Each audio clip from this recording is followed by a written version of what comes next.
कक्षा 8 गणित आज हम हल करने वाले हैं प्रश्नावली 9.1 को। इस प्रश्नावली में क्षेत्रफल से संबंधित प्रश्न पूछेगा। तो पहले हम लोग आकृतियों का क्षेत्रफल किस प्रकार से ज्ञात करेंगे उसको समझते हैं। देखिए अध्याय 9 है और चैप्टर का नाम है क्षेत्रमिति। देखिए कोई भी त्रिभुज आपको दे देगा, यदि त्रिभुज का क्षेत्रफल ज्ञात करना रहेगा तो उसके लिए क्या फार्मूला होता है, त्रिभुज का क्षेत्रफल बराबर 1/2 गुणते आधार गुणते ऊंचाई। जैसे यहाँ पर हमने एक त्रिभुज बना दिया ABC। अब इसका यदि हमें क्षेत्रफल ज्ञात करना है तो यहाँ पर यह आधार एक ज्ञात होना चाहिए, ठीक है। यहाँ पर यह आधार हो गया और यहाँ पे जो भी सम्मुख शीर्ष रहेगा इससे लंबवत ऊंचाई ज्ञात होना चाहिए। मान लेते हैं यह आधार ज्ञात है तो यहाँ पे जो भी सम्मुख शीर्ष है A, इसकी यहाँ पर यह ऊंचाई ज्ञात होना चाहिए, ठीक है। तो यहाँ पर 1/2 गुणते आधार गुणते ऊंचाई है ना, प्रश्न आएगा तो उसको हम लोग हल भी करेंगे। तो यहाँ त्रिभुज का क्षेत्रफल के लिए ही फार्मूला होता है। और देखिए जब भी कोई आयत रहता है, आकृति आयत है, उसका क्षेत्रफल किस प्रकार से ज्ञात करते हैं, यहाँ पे लंबाई गुणते चौड़ाई कर देते हैं। ABCD यहाँ पर एक आयत है, आयत का क्षेत्रफल हम लोग किस प्रकार से ज्ञात कर देंगे, सिंपल हम लोग लंबाई और चौड़ाई का गुणनफल कर लेना है। तो जैसे यहाँ पर सम्मुख भुजाएं तो इसमें आपस में बराबर रहती हैं, साथ समांतर भी रहती हैं। मान लेते हैं यह वाली भुजा और ये वाली भुजा का आपको लंबाई ज्ञात है ना, इसमें से कोई भी एक ज्ञात हो सकता है आपको, क्योंकि यहाँ पर दोनों भुजाएं आपस में बराबर रहेंगे और ये वाली भुजा इस भुजा के बराबर होता है। कोई भी आयत रहेगा हम लोग सिंपल उसकी लंबाई और चौड़ाई को गुणा करके उसका हम लोग क्षेत्रफल ज्ञात कर लेंगे। और यहाँ पे समचतुर्भुज का क्षेत्रफल आप ज्ञात किस प्रकार से करेंगे, समचतुर्भुज होता क्या है, यहाँ पे 4 भुजाओं द्वारा बंद आकृति तो रहेगा, साथ साथ सम है। सम मतलब यहाँ पे चारों भुजाएं इसके बराबर रहेंगे, है ना। यहाँ पर ABCD एक समचतुर्भुज है तो इसमें क्या हो जाएगा, चारों भुजाएं आपस में बराबर है। और इसका क्षेत्रफल किस प्रकार से ज्ञात करेंगे, यहाँ पे समचतुर्भुज का क्षेत्रफल बराबर है 1/2 गुणते विकर्णों का गुणनफल। तो यहाँ पे जो भी विकर्ण है विकर्णों को हमने खींच दिया, यहाँ पे सम्मुख शीर्षों से हमने मिला दिया, A को यहाँ पे C शीर्ष से मिला दिया और B शीर्ष को D शीर्ष से मिला दिया। तो यहाँ पे AC और यहाँ पे BD, इन दोनों का गुणनफल हम लोग कर देंगे। जैसे यहाँ पे यदि ज्ञात करना था तो 1/2 गुणते यहाँ पे जो भी विकर्ण है AC और एक विकर्ण है BD, ठीक है। इनके सिंपल से गुणनफल से हम लोग जो भी समचतुर्भुज रहेगा उसका हम लोग क्षेत्रफल ज्ञात कर लेंगे। और हम लोग समलंब का क्षेत्रफल किस प्रकार से ज्ञात करेंगे, यह भी चतुर्भुज ही होता है। इसमें भी 4 भुजाओं द्वारा बंद आकृति तो रहेगा, चतुर्भुज रहेगा। और यहाँ पे समलंब की एक खासियत होता है ना कि इसमें सम्मुख भुजाओं का एक युग्म समांतर होता है। जैसे यहाँ पर एक हमने चतुर्भुज बना दिया, यहाँ पे ABCD है, ठीक है। यहाँ पर AB और CD आपस में समांतर है, सम्मुख भुजाओं का एक युग्म समांतर होना चाहिए, तभी जो भी चतुर्भुज रहेगा उसे समलंब चतुर्भुज बोलेंगे या समलंब सिंपल बोल देते हैं। चलिए यहाँ पर AB समांतर है CD के, ठीक है। यहाँ पे सम्मुख भुजाओं का एक युग्म समांतर होना चाहिए। इसका क्षेत्रफल किस प्रकार से ज्ञात कर देंगे, 1/2 गुणते ऊंचाई गुणते समांतर भुजाओं का योग होना चाहिए, है ना। तो इस प्रकार से समलंब का क्षेत्रफल आप ज्ञात कर लेंगे। चलिए इस चतुर्भुज के लिए हम बताते हैं किस प्रकार से होगा। जैसे 1/2 और यहाँ पे गुणते ऊंचाई, तो यहाँ पे जो भी समांतर भुजाएं रहेंगी इसकी लंबवत ऊंचाई आपको ज्ञात होना चाहिए, है ना। चलिए यहाँ पर हम इसको मिला देते हैं, यहाँ पे C शीर्ष को हमने इस प्रकार से मिला दिया और इस प्रकार से मिला दिया यहाँ पर ना सम्मुख भुजा पर जो भी समांतर भुजा था, और यहाँ पर हमने लंबवत मिलाया, है ना। चलिए यहाँ पर हम लोग मान लेते हैं E है, यहाँ पर हमने E बिंदु बना दिया। अब यहाँ पर यह लंबवत ऊंचाई हमें ज्ञात होना चाहिए, यहाँ पर हो जाएगा। चलिए C लिख देते हैं, गुणते यहाँ पे CE और गुणते समांतर भुजाओं का योग। तो यहाँ पे समांतर भुजा यही है कि यहाँ पे AB है और यहाँ पे CD है, ठीक है। इनका योग करना है सिंपल आपको। तो यहाँ पे AB और प्लस CD इनका योग कर देंगे। यहाँ पे ये रेखाखंडी रहेंगे, AB प्लस CD का हमने योग कर दिया, है ना। यहाँ पर AB रेखाखंडी रहेगा, जो भी ऊंचाई रहेगा उसका भी हम लोग लंबाई माप ही लेंगे। कोई भी समलंब हम लोग को आकृति दे देगा, यदि उसका क्षेत्रफल ज्ञात करना रहेगा तो हम लोग इस प्रकार से ज्ञात कर देंगे, समलंब का क्षेत्रफल बराबर 1/2 गुणते ऊंचाई गुणते समांतर भुजाओं का योग। चलिए इस प्रकार से इन सबको आप स्मरण कर लीजिएगा, मतलब याद कर लीजिएगा। और चलिए आ जाते हैं हम लोग प्रश्नावली के प्रश्नों पर। प्रश्नावली में पहला प्रश्न दे देगा, एक मेज के ऊपरी पृष्ठ सतह का आकार समलंब जैसा है। तो यहाँ पर एक समलंब आकृति आपको दे देगा। यदि इसकी समांतर भुजाएं यहाँ पे 1 मीटर और 1.2 मीटर हैं तथा इन समांतर भुजाओं के बीच की दूरी 0.8 मीटर है तो इसका क्षेत्रफल ज्ञात कीजिए। तो यहाँ पर देखिए आपको ना, यहाँ पे मेज का जो भी ऊपरी पृष्ठ है ना, ये समलंब है। समलंब मतलब ये हुआ ना कि यहाँ पे समूह भुजाओं का ये युग्म ये समांतर आपको दे रहा है। तो यहाँ पर आपको बोला है ना कि इसकी समांतर भुजाएं यही है, समांतर भुजा जो कि आपको दे देगा 1 मीटर है, ये 1 मीटर और साथ साथ इस भुजा की लंबाई 1.2 मीटर दे दिया गया। और यहाँ पर इसकी ऊंचाई आपको दे देगा, है ना। यहाँ पे इन समांतर भुजाओं के बीच की दूरी, मतलब यहाँ पे लंबवत दूरी की ही बात कर रहा है, ठीक है। इनके बीच की दूरी आपको दे देगा 0.8 मीटर, ठीक है। और इसका क्षेत्रफल देखिए, बस इसको सिंपल आप इस फार्मूले पर रखिए, 1/2 और यहाँ पे ऊंचाई, मतलब यहाँ पे समांतर भुजाओं के बीच की दूरी आपको दे दी गई है और यहाँ पे हम लोग को समांतर भुजाओं का योग, समांतर भुजाओं की जो भी यहाँ पे लंबाई है इनका हम लोग सिंपल योग कर देंगे, है ना। और बाकी इन सब का हम लोग गुणा कर देंगे तो समलंब का हम लोग क्षेत्रफल ज्ञात कर लेंगे। लिखते हैं समलंब का क्षेत्रफल बराबर 1/2 गुणते समांतर भुजाओं के बीच की दूरी, इसी प्रकार से लिखते हैं समांतर भुजाओं के बीच की दूरी रहेगा गुणते, और गुणते समांतर भुजाओं का योग। लिखते हैं गुणते समांतर भुजाओं का योग। चलिए 1/2 समांतर भुजाओं के बीच की दूरी आपको दे दिया गया प्रश्न में 0.8 मीटर, तो यहाँ पे लिख देते हैं 0.8 हमने गुणा कर दिया।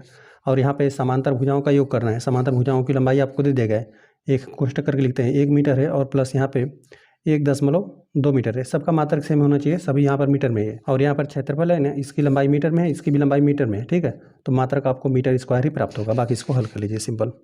यहाँ पर 0.8 में यदि आप 2 से भाग देंगे तो 0.4 आपको प्राप्त हो जाएगा। चलिए यहाँ पर एक जोड़ देंगे तो यहाँ पे पूर्ण के हिसाब से इस एक को जोड़ना पड़ेगा, 1 1 2 हो जाएगा, 2 आपको 2 प्राप्त हुआ। चलिए इसमें हम लोग 4 से गुणा कर देते हैं, और 2 अंक बाद हम लोग दशमलव बिंदु को लगा देंगे। यहाँ पे 4 दूना 8 हो जाएगा, यहाँ पर भी 4 दूना 8। यहाँ पर हमने सिंपल 22 में 4 से गुणा कर दिया, जो कि 88 में प्राप्त हुआ। दशमलव बिंदु 1 अंक बाद यहाँ पर है, 1 अंक बाद यहाँ पर है, 2 अंक बाद लगाना है। तो यहाँ पर 1 अंक 2 अंक, तो यहाँ पर दशमलव बिंदु आपको लगाना है, ठीक है। इतना मात्रक है मीटर स्क्वायर, ठीक है।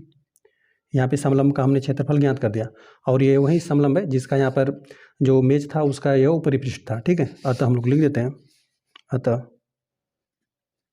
मेज के ऊपरी पृष्ठ का क्षेत्रफल, जो कि समलंब दे दिया गया था प्रश्न में, आपको दिया था समलंब है, क्षेत्रफल 0.88 मीटर स्क्वायर है, ठीक है। तो यहाँ पर पहला प्रश्न इस प्रकार से हल हो गया। प्रश्न 2 दे दिया गया, एक समलंब का क्षेत्रफल 34 सेंटीमीटर स्क्वायर है और इसकी ऊंचाई 4 सेंटीमीटर है।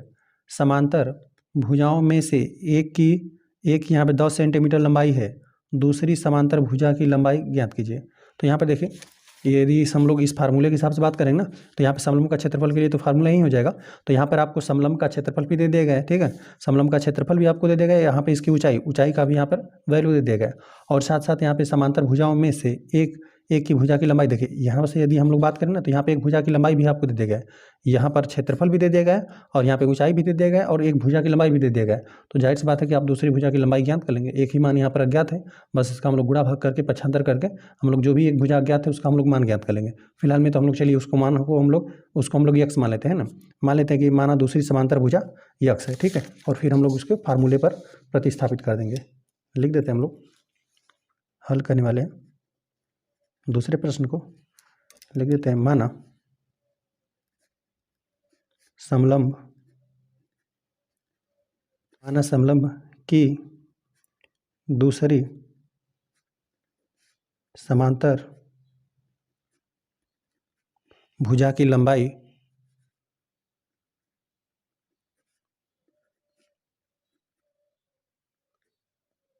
रहेगा, जो कि आपको यहाँ पर सब दे दिया गया है ना, सबका मात्रक सेंटीमीटर में है, ठीक है। सब मात्रक सेंटीमीटर में है, तो यहाँ पर भी हम लोग मान लेते हैं सेंटीमीटर में, यक्स सेंटीमीटर हमने मान लिया, ठीक है। अब चलिए इसका हम लोग वैल्यू ज्ञात करते हैं। हम लोग डायरेक्ट फार्मूले को प्रतिस्थापित करते हैं, और इसी का मान ज्ञात है, हम लोग इसका मान ज्ञात कर देंगे। समलंब का क्षेत्रफल के लिए फार्मूला यही होता है 1/2 गुणते ऊंचाई गुणते समांतर भुजाओं का योग। तो यहाँ पे लिख देते हैं, समलंब का क्षेत्रफल बराबर 1/2 गुणते ऊंचाई, और यहाँ पे गुणते, यहाँ पे समांतर जो भी भुजाएं रहती हैं उनका योग लिख देते हैं, समांतर भुजाओं का योग। और प्रश्न में देखिए, यहाँ पे समलंब का क्षेत्रफल भी आपको दे दिया गया है ना, यहाँ पे सबका मान दे दिया गया है, और यहाँ पर देखिए, यहाँ पर इसका समलंब का क्षेत्रफल भी दे दिया गया, ऊंचाई भी दे दिया गया, और यहाँ पे समांतर भुजाओं का योग होता है। यहाँ पे 2 ही समांतर भुजाएं होती हैं, तो ये एक भुजा का उसमें आपको मान भी दे दिया गया है। देखिए यहाँ पर आपको दे दिया गया ना, यहाँ पे समलंब का क्षेत्रफल भी आपको दे दिया गया 34 सेंटीमीटर स्क्वायर। तो सिंपल हम लोग यहाँ पे 34 को ही प्रतिस्थापित करते हैं, और बराबर 1/2 गुणते आपको ऊंचाई का भी मान दे दिया गया कितना, 4 सेंटीमीटर। यहाँ पर हमेशा जो भी यदि कोई भी समीकरण रहता है ना, तो उसमें जितने भी अज्ञात राशि रहते हैं उसमें सभी अज्ञात राशियों में सबका वैल्यू दे देगा, केवल एक का ही अज्ञात रहेगा, उसी को आपको गुणा भाग करके ज्ञात करना रहता है ना। यहाँ पर ऊंचाई भी आपको दे देगा 4 सेंटीमीटर सिंपल हमने 4 प्रतिस्थापित कर दिया। और यहाँ पर मान को प्रतिस्थापित करते समय ना, जब भी आप यहाँ पे किसी की लंबाई चौड़ाई ऊंचाई इस प्रकार से लिख रहे हैं तो हमेशा आप मात्रक का ध्यान में रखेंगे। यहाँ पे सबका मात्रक सेम है, यहाँ पे सेंटीमीटर, यहाँ पर भी सेंटीमीटर स्क्वायर है, यहाँ पर भी सेंटीमीटर, यहाँ पर भी मात्रक सेंटीमीटर ही है, ठीक है, मात्रक सेम होना चाहिए। चलिए यहाँ पर ऊंचाई हो गया और यहाँ पे समांतर भुजाओं का योग करना है ना, तो समांतर भुजाओं को तो एक को तो हमने यक्स माना है, कोष्ठक में करके यक्स मान लेते हैं। और यहाँ पे दूसरी भुजा की लंबाई आपको दे दिया गया था 10 सेंटीमीटर, तो सिंपल हमने यहाँ पर 10 लिख दिया, ठीक है। यहाँ पे दोनों भुजाओं को हमें योग करना है, एक अज्ञात था तो उसे हमने यक्स माना है दूसरी भुजा को, और एक आपको दे दिया गया था 10 सेंटीमीटर। बाकी इसको हल कर देंगे तो यहाँ पर जो भी है यक्स ही अज्ञात है, इसका मान हम लोग ज्ञात कर देंगे।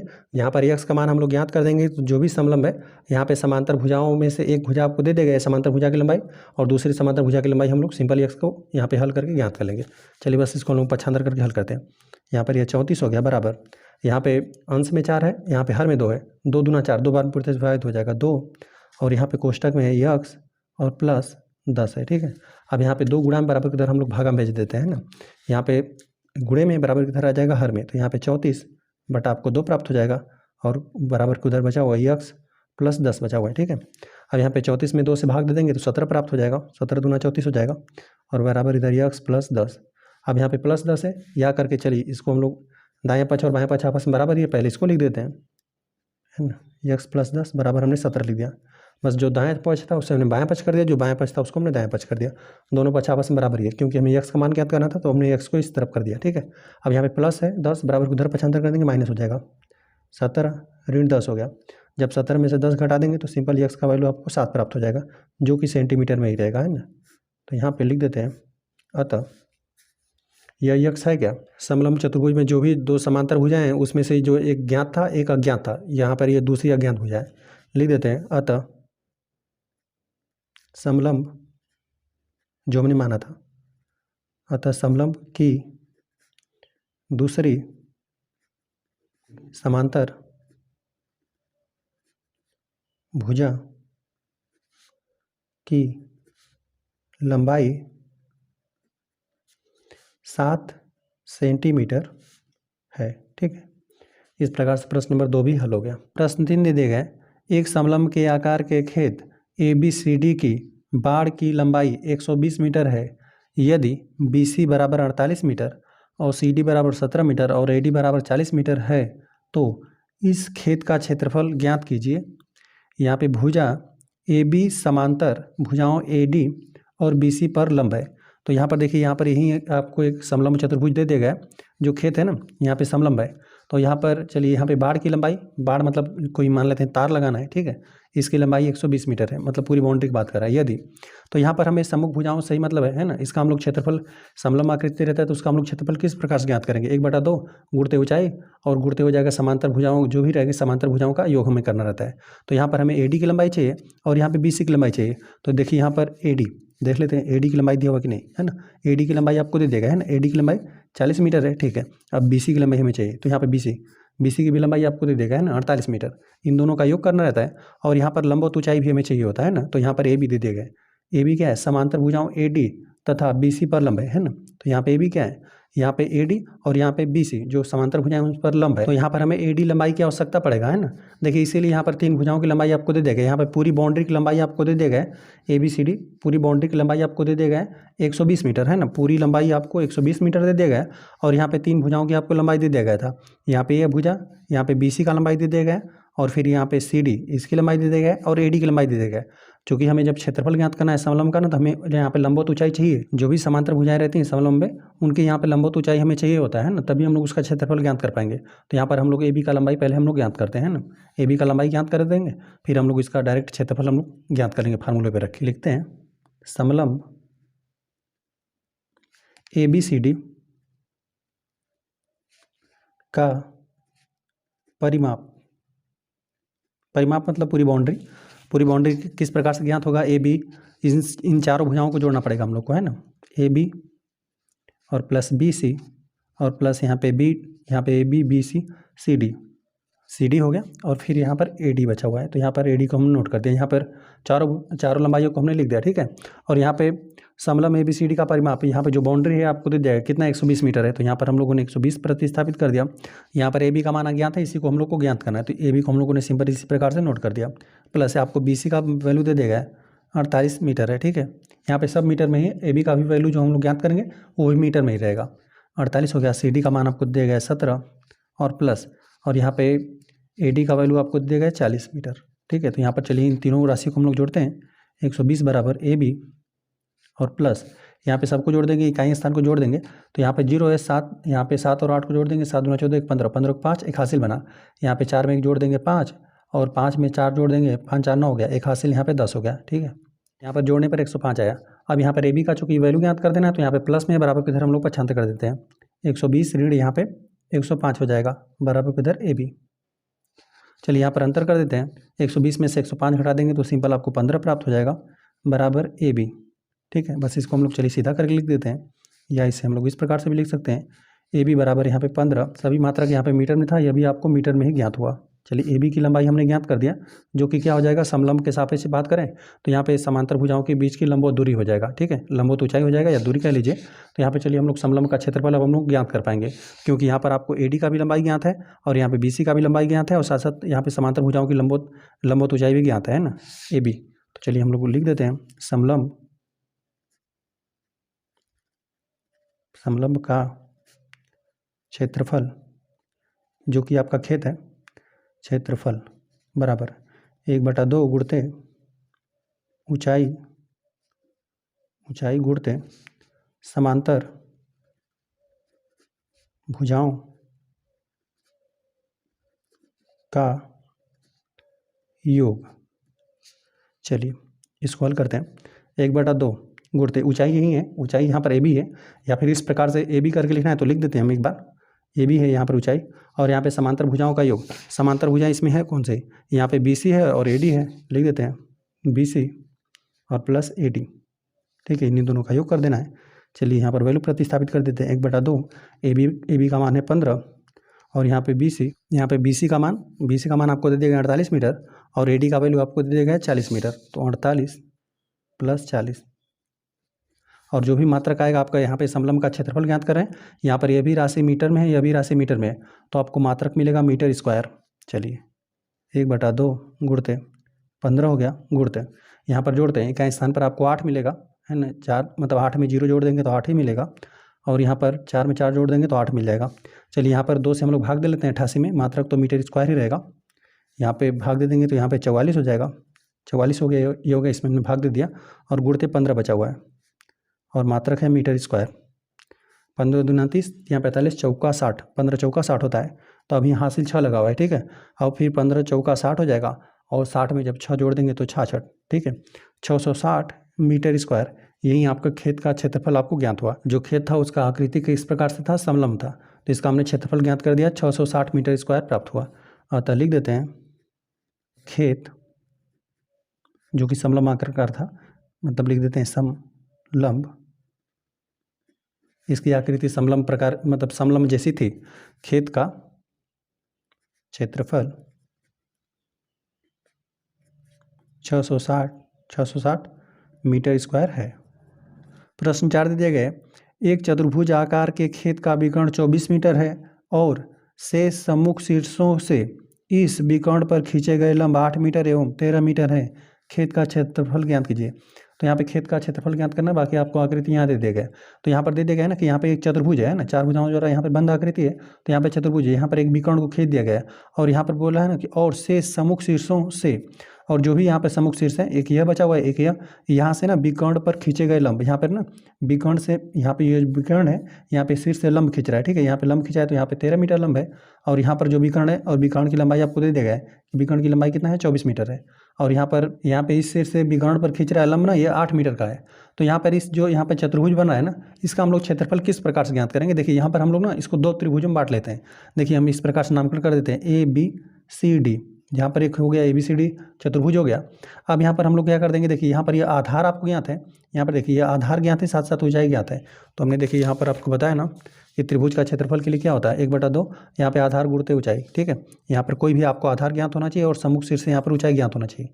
तो जो भी त्रिभुज रहेगा उसका आप क्षेत्रफल सिंपल ज्ञात कर देंगे। तो यहाँ पर हम लोग देखिए यहाँ पर यह आधार हो जाएगा 24 मीटर, और साथ साथ इसकी ऊंचाई हो जाएगी यहाँ पे 13 मीटर। तो यहाँ पे ए बी सी, ठीक है, ए बी सी जो एक त्रिभुज बना है ना, ए बी सी, इसका हम लोग क्षेत्रफल ज्ञात कर देंगे, और फिर हम लोग इसका क्षेत्रफल ज्ञात कर देंगे। यहाँ पर आधार ज्ञात है, यहाँ पर जो विकर्ण है 24 मीटर है और साथ साथ ऊंचाई इसकी कितना है 8 मीटर है।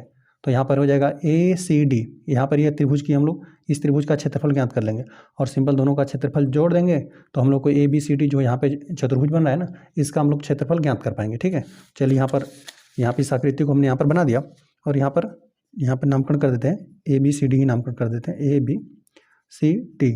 एक बार लिख देते हैं चतुर्भुज ABCD का क्षेत्रफल बराबर त्रिभुज ABC का क्षेत्रफल प्लस ACD त्रिभुज ACD रहेगा ACD का क्षेत्रफल। तो यहाँ पर बारी बारी से हम लोग ABC त्रिभुज का भी क्षेत्रफल ज्ञात कर लेते हैं और ACD जो त्रिभुज है इन दोनों त्रिभुजों का हम लोग पहले क्षेत्रफल ज्ञात करते हैं। लिख देते हैं त्रिभुज ABC का क्षेत्रफल बराबर, यहाँ पे 1/2 फार्मूला ही होता है, 1/2 गुणते आधार गुणते ऊंचाई। तो यहाँ पर 1/2 हो जाएगा। आधार की बात करें तो यहाँ पे आधार AC हो जाएगा जो पूरा विकर्ण है AC हो जाएगा और यहाँ पे ऊंचाई, यहाँ पे कुछ हम लोग को नामकरण करना पड़ेगा। यहाँ पे ABC, चलिए यहाँ पर D तक का नामकरण है ना, चलिए यहाँ पर E हम लोग नामकरण कर देते हैं। यहाँ पर हम लोग E नामकरण कर देते हैं और यहाँ पर हम लोग F नामकरण कर देते हैं, है ना। फिलहाल में ये समझ लीजिए कि यहाँ पर जो भी लंबवत ऊंचाई है, ठीक है, जो कि हमने B इसको नामकरण कर दिया BE। चलिए इसका वैल्यू हम लोग प्रतिस्थापित कर देते हैं 1/2। आधार का वैल्यू यहाँ पर 24 मीटर है, ठीक है। इसका जो भी विकर्ण है AC इसका मान आपको दे दिया गया है 24 मीटर और यहाँ पे जो भी इसका ऊंचाई है, जो यहाँ पे विकर्ण था और यहाँ पे जो सम्मुख शीर्ष है इसकी ऊंचाई दे दिया गया था, लंबवत ऊंचाई 13 मीटर है, गुणते यहाँ पर 13 हो गया। जो भी मात्रक आपको प्राप्त हो जाएगा मीटर स्क्वायर, क्योंकि सभी यहाँ पर क्या है मीटर में है, तो यहाँ पर आपको मात्रक मिलेगा मीटर स्क्वायर। चलिए इसको हम लोग हल करते हैं। यहाँ पर 24 2 से विभाजित है तो यहाँ पर आधा कर देगा इसको, यहाँ पे 24 में 2 से भाग देंगे 12 हो जाएगा, गुणते यहाँ पे 13 और मात्रक तो मीटर स्क्वायर आपको प्राप्त होगा। अब बस इसका सिंपल गुणा कर दीजिए, 12 3 36 हो जाएगा, 36 को 6 हासिल आपको 3 बना और 12 एकम 12, 12 में आप 3 जोड़ देंगे तो 15, 156 रहेगा मीटर स्क्वायर। यही आपको क्षेत्रफल ज्ञात हुआ जो यहाँ पे ABC त्रिभुज था। चलिए और साथ साथ हम लोग यहाँ पे इसका भी क्षेत्रफल हम लोग ज्ञात कर लेते हैं। यहाँ पे ACD त्रिभुज का क्षेत्रफल तथा त्रिभुज ACD का क्षेत्रफल, फार्मूला इसके लिए भी यही है 1/2 गुणते आधार गुणते ऊंचाई। ठीक है, आधार तो यही AC ही है, आधार यही विकर्ण है AC और यहाँ पे जो ऊंचाई है यहाँ पे DF। चलिए लिख देते हैं DF। चलिए इसको हम लोग सबका वैल्यू प्रतिस्थापित कर देते हैं। 1/2 AC का वैल्यू आपको दे दिया गया है 24, AC का मान 24 और DF जो दे दिया गया था, यहाँ पे AC जो विकर्ण था और यहाँ पे सम्मुख शीर्ष से यहाँ पे लंब दे दिया गया था 8 मीटर, गुणते हमने 8 लिख दिया। चलिए इसको हम लोग हल करते हैं। बाकी मात्रक तो आपको पता है मीटर स्क्वायर ही प्राप्त होगा। अब यहाँ पर हम लोग 24 में भाग दे लेते हैं, फिलहाल मात्रक भी लिखना रहेगा तो हम लोग लिख देते हैं मीटर स्क्वायर मिलेगा। 24 में 2 से भाग देंगे तो यहाँ पर 12 हो जाएगा, 12 गुणते 8 मिला और यहाँ पे मात्रक तो मीटर स्क्वायर है, 12/96, 12/96 मिलेगा तो हम लोग यहाँ पे लिख देते हैं 96 मीटर स्क्वायर, है ना। तो यहाँ पर दोनों का हमने क्षेत्रफल ज्ञात कर लिया। जो यहाँ पर जो चतुर्भुज था इसको यहाँ पे 2 भागों में हमने बांट दिया, एक ऊपर का भाग था, यहाँ पर एक त्रिभुज बना, एक नीचे भी त्रिभुज बन रहा था। तो ऊपर वाले त्रिभुज का हमने क्षेत्रफल ज्ञात किया तो हमें मिला 156 मीटर स्क्वायर, ठीक है। और यहाँ पे जो नीचे बन रहा था त्रिभुज, इसका हमने क्षेत्रफल ज्ञात किया तो 56 मीटर स्क्वायर हमें प्राप्त हुआ। और बस यहाँ पे इन दोनों क्षेत्रफल को हम लोग जोड़ देंगे तो पूरा क्या हो जाएगा, पूरे चतुर्भुज का क्षेत्रफल हमें प्राप्त हो जाएगा, है ना। बाकी यहाँ पर हमने लिखा भी हुआ है ना। बस सिंपल इसका हम लोग वैल्यू प्रतिस्थापित कर देते हैं, लिख देते हैं अतः चतुर्भुज ABCD का क्षेत्रफल,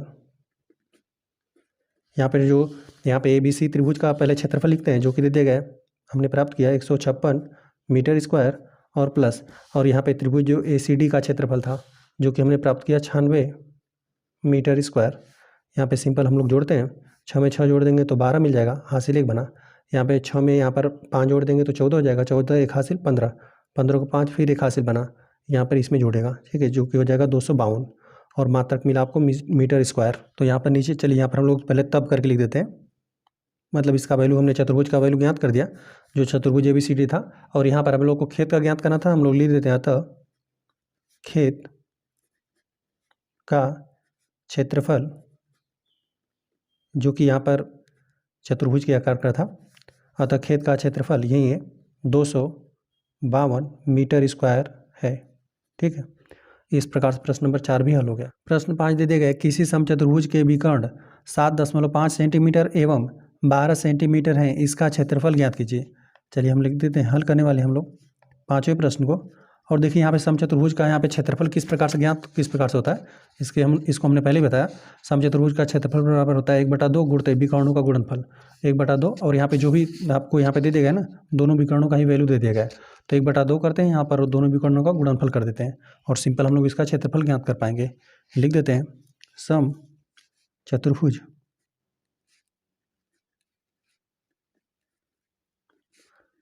समचतुर्भुज का क्षेत्रफल बराबर 1/2 गुणित विकर्णों का गुणनफल।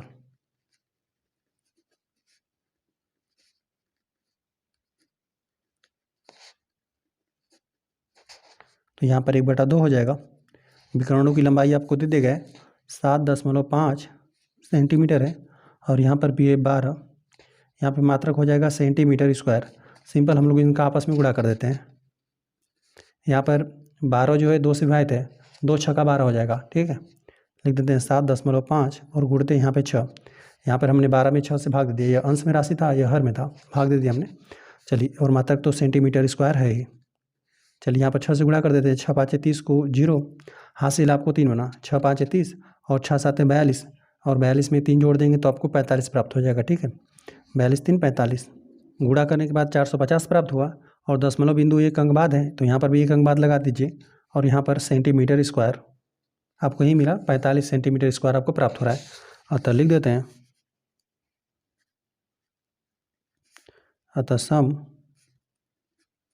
चतुर्भुज का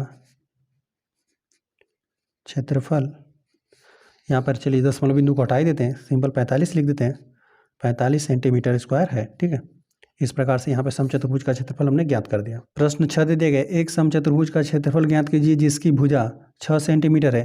तो यहाँ पे समचतुर्भुज है ना, तो यहाँ पे एक भुजा की लंबाई यदि ज्ञात हो गया 6 सेंटीमीटर, तो इसका प्रत्येक भुजा हो जाएगा 6 सेंटीमीटर। और दे दिया गया शीर्ष लंब आपको दे दिया गया 4 सेंटीमीटर।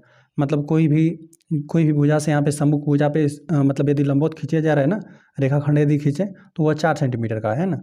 यदि एक विकर्ण की लंबाई 8 सेंटीमीटर है तो दूसरे विकर्ण की लंबाई ज्ञात कीजिए। आपको यहाँ पर एक विकर्ण की लंबाई दे दिया गया 8 सेंटीमीटर और दूसरा विकर्ण आपको ज्ञात करना है। देखिए यहाँ पर हमने एक समचतुर्भुज बना दिया। अब यहाँ पे समचतुर्भुज में क्या होता है, सब प्रत्येक भुजा आपस में बराबर रहता है और इसकी क्या खासियत होता है, साथ साथ सम्मुख भुजाएं आपस में समांतर भी होती है। ये वाली भुजा इसके समांतर और ये वाली भुजा इस भुजा के समांतर होता है। और यहाँ पर दे दिया गया ना 6 सेंटीमीटर है, तो यहाँ पे समचतुर्भुज की प्रत्येक भुजा 6 सेंटीमीटर। ठीक है, प्रत्येक भुजा 6 सेंटीमीटर हो जाएगा। ठीक है, लिख भी देते हैं, यहाँ पर है 6 सेंटीमीटर, प्रत्येक भुजा 6 सेंटीमीटर हो गया। तो देखिए हम लोग को यदि मान लेते हैं समचतुर्भुज है, यदि उसका हम लोग को क्षेत्रफल ज्ञात करना रहेगा तो हम लोग क्षेत्रफल ज्ञात किस प्रकार से करेंगे, हमें पता है ना कि 1/2 गुणते यहाँ पे विकर्णों को गुणनफल करके हम लोग समचतुर्भुज का क्षेत्रफल ज्ञात करते हैं ना। देखिए यहाँ पे समचतुर्भुज का क्षेत्रफल किस प्रकार से ज्ञात करेंगे, 1/2 गुणते यहाँ पे विकर्णों का गुणनफल होना चाहिए। तो यहाँ पे देख लीजिए, आपको विकर्ण दे दिया गया है ना, यहाँ पे एक विकर्ण की लंबाई तो दे दिया गया है लेकिन दूसरा विकर्ण का आपको लंबाई नहीं दिया है, विकर्ण की लंबाई आपको ज्ञात करना है। तो देखिए आकृति तो यही है, यहाँ पर इसको हम लोग दूसरे विधि से ज्ञात कर लेंगे। उस विधि से ज्ञात करने के लिए आपको क्या दे दिया गया है, यहाँ पर दे दिया गया है ना, यहाँ पर शीर्षलंब दे दिया गया है 4 सेंटीमीटर। देखिए यहाँ पे किसी भी यहाँ पर शीर्षलंब खींच दीजिए। ठीक है, खींचते हम, मान लेते हैं, चलिए यहीं से हम मान लेते हैं कि इस भुजा पर आपने शीर्षलंब खींच दिया। ठीक है, किसी भी शीर्ष से सम्मुख भुजा पर यहाँ पर 90 अंश के कोण पर आपने खींच दिया। ठीक है, और जिसकी लंबाई आपको दे दिया गया है 4 सेंटीमीटर, यहाँ पे लिख देते हैं 4 सेंटीमीटर।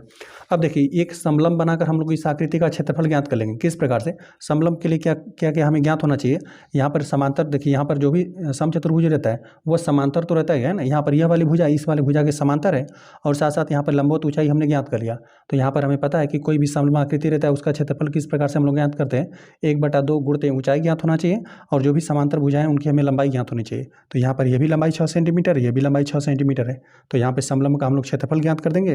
तो यहाँ पे जो समचतुर्भुज है इसका क्षेत्रफल ज्ञात हो जाएगा। यहाँ पे नामकरण करना रहेगा तो हम लोग नामकरण कर देते हैं AB, यहाँ पे CD और यहाँ पे जो लंबवत है, यहाँ पे लंब के लिए हम लोग चलिए ई नामकरण कर देते हैं। ठीक है, ई नामकरण हमने कर दिया और यहाँ पे लिख देते हैं लिख देते हैं चतुर्भुज, यहाँ से लिख देते हैं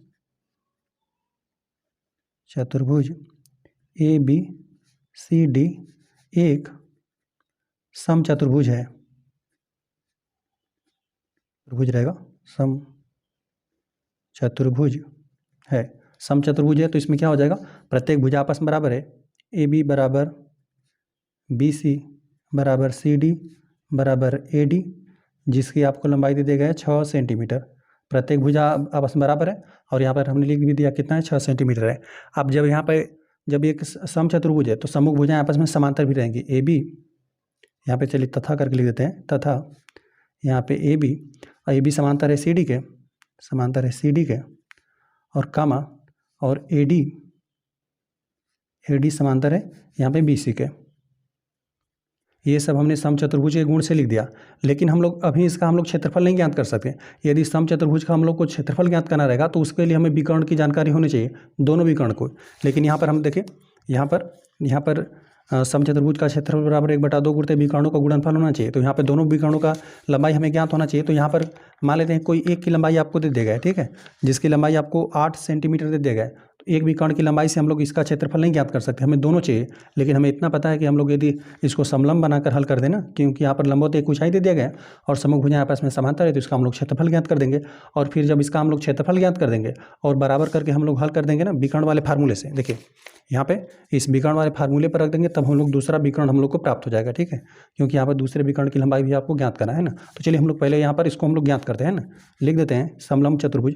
देखिए इसमें समलंब चतुर्भुज का खासियत आ जाएगा। समलंब चतुर्भुज के लिए क्या खासियत होता है, चतुर्भुज तो होना चाहिए, चार भुजाओं द्वारा बंध आकृति होना चाहिए, बस सम्मुख भुजाओं का एक युग्म समांतर होना चाहिए। यहाँ पर तो एक समचतुर्भुज है, इसमें सम्मुख भुजाओं का प्रत्येक युग्म समांतर रहता है। यहाँ पे यह भुजा इसके समांतर, यह भुजा इसके समांतर, बाकी यहाँ पर हमने लिख भी दिया हुआ है, यहाँ पे यह भुजा इसके समांतर है और यहाँ पे साथ साथ यहाँ पे लंबवत ऊंचाई आपको दे दिया गया है 4 सेंटीमीटर। तो यहाँ पर हम लोग समलंब बनाकर इसको हल कर लेते हैं, लिख देते हैं समलंब ए बी सी डी का क्षेत्रफल बराबर, समलंब रहेगा तो 1/2 गुणते ऊंचाई, या फिर लंबवत ऊंचाई भी समझ सकते हैं, ऊंचाई गुणते समांतर भुजाओं का योग,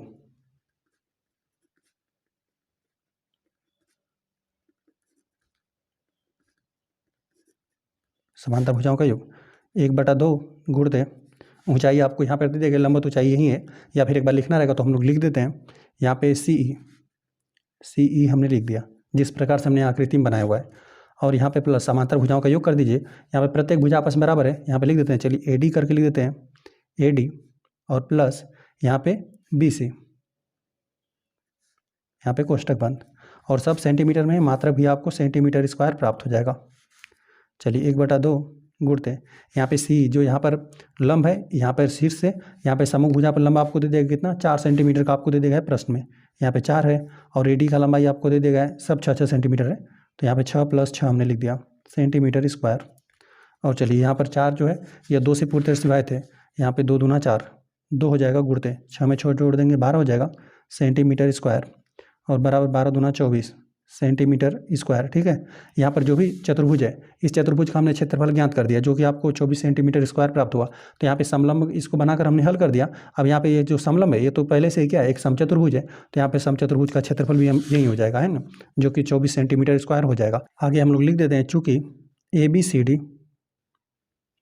डी एक सम चतुर्भुज है, ठीक है, इसलिए यहाँ पर इस क्षेत्रफल को हम लोग समचतुर्भुज का क्षेत्रफल करके लिख देते हैं। यहाँ पे समलंब ए बी सी डी का क्षेत्रफल कह दीजिए, या फिर ए बी सी डी समचतुर्भुज का क्षेत्रफल कह लीजिए, दोनों प्रकार से इसी आकृति का क्षेत्रफल ज्ञात हुआ है, लिख देते हैं। इसलिए ए बी सी डी समचतुर्भुज, इस प्रकार से लिख देते हैं, समचतुर्भुज ए बी सी डी का क्षेत्रफल, समचतुर्भुज ए बी सी डी का क्षेत्रफल यही हो जाएगा 24 रहेगा, 24 सेंटीमीटर स्क्वायर। अब देखिए समचतुर्भुज का क्षेत्रफल का फार्मूला क्या होता है, इस फार्मूले को हम लोग प्रतिस्थापित कर देते हैं, तभी हम लोग दूसरे विकर्ण का वैल्यू हम लोग ज्ञात कर पाएंगे, है ना। यहाँ पे होता है समचतुर्भुज का क्षेत्रफल बराबर 1/2 गुणित विकर्णों का गुणनफल होता है। तो यहाँ पे समचतुर्भुज ए बी सी डी का क्षेत्रफल के स्थान पर हम लोग और क्या लिख सकते हैं, 1/2 गुणित विकर्णों का गुणनफल बराबर आपको यहाँ पर दे दिया गया है 24। ठीक है, फिलहाल में हम लोग उसका वैल्यू ज्ञात करते हैं 1/2 और विकर्णों का गुणनफल कर देते हैं हम। एक विकर्ण की लंबाई आपको दे दिया गया था 8 सेंटीमीटर, तो चलिए यहाँ पर सिंपल हमने 8 लिख दिया। यहाँ पे जो भी मात्रक आपको प्राप्त होगा वो सेंटीमीटर में ही रहेगा। तो यहाँ पे एक विकर्ण 8 सेंटीमीटर है, दूसरा को हम लोग यक्स मान लेते हैं, बराबर यहाँ पे 24 है। ठीक है, यहाँ पे विकर्णों का गुणनफल करना रहता है। यदि यहाँ पे लिखना रहेगा तो लिख लीजिएगा आप। ठीक है, कि माना सम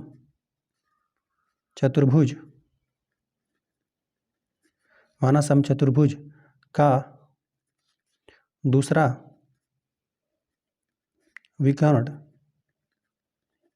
यक्स है। ठीक है, यहाँ पर मान लेंगे और इस प्रकार से हम लिख दिया। एक आपको समीकरण प्राप्त हो गया, इसको सिंपल हल कर लीजिए। यहाँ पे 8 है और हर में 2 है, 2 से विभाजित है 8, 2 चौका 8 और यक्स बराबर यहाँ पे 24। यहाँ पे 4 गुना बराबर को उधर भागा में देते हैं, यक्स बराबर यहाँ पे 24/4 हो जाएगा, 4 छक्का 24। तो यहाँ पर यक्स का वैल्यू आपको 6 प्राप्त हो जाएगा, जो कि यहाँ पे सबका मात्रक सेंटीमीटर में था, तो यहाँ पर आपको सेंटीमीटर में प्राप्त हुआ। ठीक है, तो यहाँ पर यक्स क्या था, यहाँ पे समचतुर्भुज का दूसरा विकर्ण था। तो अतः करके हम दोनों बातों को लिख देते हैं। अतः समचतुर्भुज का क्षेत्रफल हमने ज्ञात किया तो 24 सेंटीमीटर स्क्वायर प्राप्त हुआ। अतः समचतुर्भुज का क्षेत्रफल 24 रहेगा, 24 सेंटीमीटर स्क्वायर, तथा दूसरा विकर्ण 6 सेंटीमीटर, चलिए यहीं पे लिख देते हैं 6 सेंटीमीटर है। यहाँ पर समचतुर्भुज का क्षेत्रफल 24 सेंटीमीटर स्क्वायर तथा दूसरा विकर्ण हमने ज्ञात किया तो 6 सेंटीमीटर ज्ञात हुआ। तो इस प्रकार से प्रश्न नंबर 6 हल हो गया। आ जाते हैं प्रश्न नंबर 7 पे। प्रश्न नंबर 7 दे देगा ना, किसी भवन के फर्श में समचतुर्भुज के आकार की, यहाँ पर चारों भुजाएं आपस में बराबर हो जाएगा। यहाँ पे 3000 टाइलें हैं और इनमें से प्रत्येक के विकर्ण यहाँ पे दे देगा 45 सेंटीमीटर और 30 सेंटीमीटर लंबाई के हैं।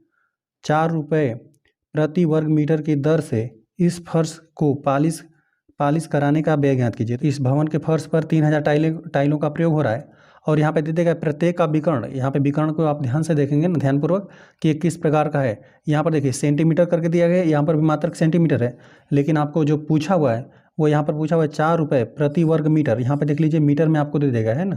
तो पहले हम लोग क्या कर देते हैं, यहाँ पर पहले हम लोग एक समचतुर्भुज का क्षेत्रफल ज्ञात कर लेते हैं, है ना। जो टाइल है समचतुर्भुज के आकार का है, तो यहाँ पर हम लोग यहाँ पर क्या हो जाएगा, 1/2 गुणते विकर्णों को गुणनफल कर देंगे तो क्षेत्रफल ज्ञात हो जाएगा, एक का ज्ञात हो जाएगा और फिर हम लोग इसमें 3000 का गुणा कर देंगे। ठीक है, तो सभी का क्षेत्रफल ज्ञात हो जाएगा और फिर जो भी आपको क्षेत्रफल ज्ञात होगा ना वो सेंटीमीटर स्क्वायर में ज्ञात होगा। तो हम लोग क्या कर देंगे, सिंपल हम लोग क्या कर देंगे, उसमें उसको हम लोग मीटर में बदलेंगे। ठीक है, मीटर स्क्वायर में बदल कर तब उसको हम लोग हल करेंगे। लिख देते हैं सभी टाइलें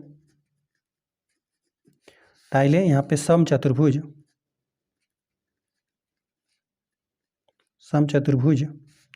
आकार की है।